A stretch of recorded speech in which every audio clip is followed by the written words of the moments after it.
কটা গরু আছে? 4টি আছে। সেই সময়ের সাথে হবে এই গরুটা বুড়ি হয়ে গেছে, আমি করবোটা কি? ওটা আমাকে বেচতে হবে যে দামি হোক। দেখা গেল গরুর বাচ্চা দিচ্ছে, ঠিক আছে, বাচ্চা দিলে সে গরুগুলো যদি বিক্রি না দিয়ে আমরা কি করবো, খাওয়াবো কি? গরু একটা গ্রাম্য এলাকার পরিবেশ, সাথে সাথে আমাদের এই দিয়ে সংসার চলে। বিক্রি আমাকে করতেই হবে, আর নাহলে বিক্রি যদি না হয় আমাকে ছেড়ে দিতে হবে মাঠে। নগদ জরিমানা দিতে হবে আমাদের। যদি আমাদের কিনা বেচা দিতে বন্ধ হয়ে যায়, সরকার আশা হচ্ছে আমাদের না আশা হচ্ছে। যারা নিম্ন আয়ের মানুষ তাদের পক্ষে ক্ষতিকর।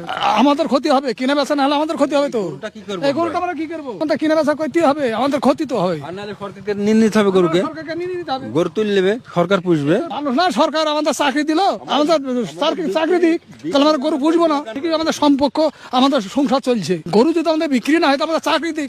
মোদিকে আমাদের চাকরি দিবে? হ্যাঁ, মোদি আমাদের চাকরি দিবে কি? প্রত্যেক বাড়ি বাড়ি একটা দুটি গাড়িকে আমরা গরু পুষবো, বেচবো, খাবো।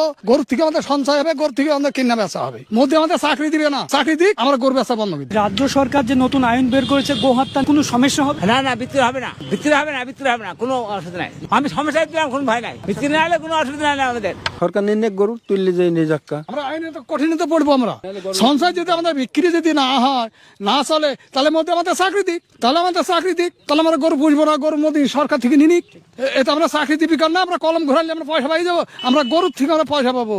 আর গরু তুলে দেখ না, সরকার বেকার দিয়ে দেবো। হ্যাঁ, বিবেচনা করার দরকার। এবং বিক্রি যদি না হয়, সরকার তুলে নেবে গরু আমাদের, ঠিকই। আমরা গরু কোথায় রাখবো? গরুটা আমাদের রাখার তো জায়গার দরকার। বিশাল খেতে দেওয়ার সমস্যা মানে বেকারে পড়ে যাবো তো।